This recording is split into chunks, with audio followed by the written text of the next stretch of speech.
Chapter 43. Over the Edge. The two waited all day in the rusty ruins, patches of sunlight crawling across the floor through the crumbling roof, like slow searchlights making the hours. It took Tally ages to get to sleep, imagining the leap from the hilltop down into uncertainty. Finally, she passed out, too tired to dream. Awakening at dusk, she found that David had already packed 2 knapsacks with everything they might need during the rescue. They hoverboarded to the edge of the ruins, riding 2 sandwich hoverboards each. Hopefully they would need the extra boards when they emerged from special circumstances, escapes in tow. Eating breakfast by the river, Tally took time to appreciate her swede balls. If they got caught tonight, at least she would never have dehydrated food again. Sometimes Tally felt she could almost accept brain damage, if it meant a life without reconstituted noodles. As darkness fell, Tally and David reached the white water. They passed through the greenbelt at the very moment the lights winked off in Uglyville. By midnight, they were atop the hill overlooking special circumstances. Tally pulled out her binoculars and trained them inward, toward New Prettytown, where the party towers were just coming alight. David blew into his hands, his breath visible in the October chill. "You think they'll do it?" "Why not?" she said, watching the dark spaces of the city's largest pleasure garden. They seemed into it. "Yeah, but aren't they taking a big risk? I mean, they just met us." She shrugged. An ugly lives for tricks. Haven't you ever done something just because a mysterious stranger intrigued you? I gave my gloves to one once, but it got me into all kinds of trouble. She lowered the binoculars and saw that David was smiling. "You don't look as nervous tonight," she said. I'm glad we're finally here, finally ready to do something. And after those 3 kids agreed to help us, I feel like This might actually work. No, something better. He looked down at Special Circumstances compound. They were so ready to help, just to make trouble, just to play a trick. At first it killed me to hear you act like the smoke still existed. But if there are enough uglies like them, maybe it will again. "Of course it will," she said softly. David shrugged. Maybe, maybe not. But even if we blow it tonight, and both wind up under the knife, at least someone will still keep fighting, making trouble, you know. "I hope it's us, making trouble," Tally said. Me too. He drew Tally closer and kissed her. When he released her, Tally took a deep breath and closed her eyes. It felt better to kiss him, more real, now that she was about to begin undoing the damage she had done. "Look," David said.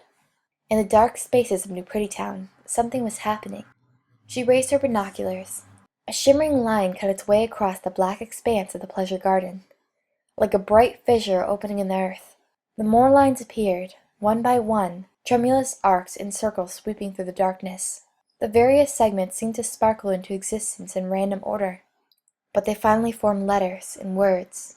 Finally, the whole glittering thing was finished. Some parts of it newly sprung to life, the first few lines already starting to fade as the sparklers exhausted themselves. But for a few moments, Tally could read the whole thing, even without her binoculars. From Uglyville, it must have been huge, visible to anyone staring longingly out their window. It said, "The smoke lives." As Tally watched it fade, breaking down into random lines and arcs again as the sparklers extinguished, she wondered if the words really were true.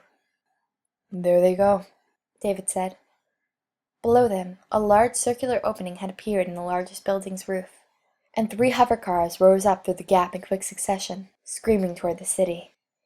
Tally hoped that Andex and Susie had followed her advice and were long gone from New Prettytown. "Ready?" she said. In answer, David tightened the straps of his bungee jacket and jumped onto his boards. They rode down the hill, turned around, and started back up. For the 10th time, Tally checked the light on the collar of her jacket. It was still green, and she could see David's light bobbing alongside her. No excuses now. They gained speed as they climbed toward the dark sky, the entire hill like a giant ramp before them. The wind pushed Tally's hair back, and she blinked as bugs pinged against her face. She slid carefully toward the front of the paired boards, the toes of one grippy shoe sticking out past the riding surface. Then the horizon seemed to slip away in front of her, and Tally crouched, ready to jump. The ground disappeared. Tally pushed off with all her strength, forcing her hoverboard down the steep side of the hill, where they would bring themselves to a halt. She and David had switched off their crash bracelets. They didn't want the boards following them over the wire. Not yet. Tally soared into midair, still climbing for a few more seconds. The outer city lay below her, a vast patchwork of light and dark. She spread her arms and legs. At the peak of her arc, the silence seemed to overwhelm everything. Her stomach churning weightlessness, the mix of excitement and fear rushing through her, the wind against her face.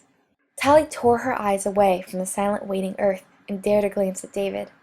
Hardly an arm's length away, he was looking back at her, his face alight. She grinned at him and turned back to see that the ground was approaching now, the speed of their fall building slowly. As she'd calculated, they were coming down right in the middle of the wire. Tally began to anticipate the sickening jolt of her bungee jacket pulling her up. For long moments, nothing happened, except the ground getting closer, and Tally wondered again if bungee jackets could handle a fall from this distance. 100 versions of what a hard landing would feel like managed to squeeze into her head. Of course, it probably wouldn't feel like anything. Ever again. The ground grew closer and closer, until Tally was certain something had gone wrong. Then, with sudden violence, the straps of the jacket came alive, cutting cruelly into her thighs and shoulders, crushing the air from her lungs, the pressure building as if a huge rubber band were wrapped around her, trying to bring her to a halt. The bare dirt of the compound rushed toward her, looking flat and packed and hard, the jacket fighting her momentum desperately now, crushing her like a fist in its grasp. Finally, the invisible rubber band stretching toward its breaking point, she slowed to a shuddering halt within reach of the ground, pulling her hands back to keep from touching it, her eyeballs straining forward as if they wanted to pop out of her skull. Then her fall reversed, and she pulled back upward, hover bouncing head over heels, sky and horizon spinning around her like a playground ride. Tally had no idea where David was, or where up and down were for that matter. This jump was 10 times her plunge off Garbo Mansion. How many bounces would it take to come to a stop? Now she was falling again, the dirt of the compound replaced by a building below her. One foot almost touched down onto the roof, but Tally was pulled up again, still barreling forward with the momentum of her leap off the hill. She managed to orient herself, sorting out up and down, just in time to see the edge of the roof coming toward her. She was overshooting the building. Flailing in the grasp of her jacket, flying helplessly upward and down again, she passed the roof's edge, but her outstretched hand caught the rain gutter, bringing Tally to a sudden halt. "Phew," she said, looking down. The building wasn't very tall, and Tally would bounce in her jacket if she fell. But the moment her feet touched the ground, the wire would sound an alarm. She gripped the rain gutter with both hands. But the bungee jacket satisfied her fall, and it stopped. It was shutting itself down again, gradually returning to her normal weight. She struggled to pull herself up onto the roof, but the heavy knapsack full of rescue equipment dragged her downward. It was like trying a pull-up wearing lead shoes. She hung there, out of ideas, waiting to fall. Footsteps came toward her along the roof, and a face appeared. David. Having trouble? She grunted in answer, and he reached over, grabbing a strap of the knapsack. The weight mercifully lifted off her shoulders, and Tally pulled herself over the edge. David sat back onto the roof, shaking his head. So, Tally, you used to do that for fun? Not every day. Didn't think so. Can we rest for a minute? She scanned the rooftop. No one coming, no alarms ringing.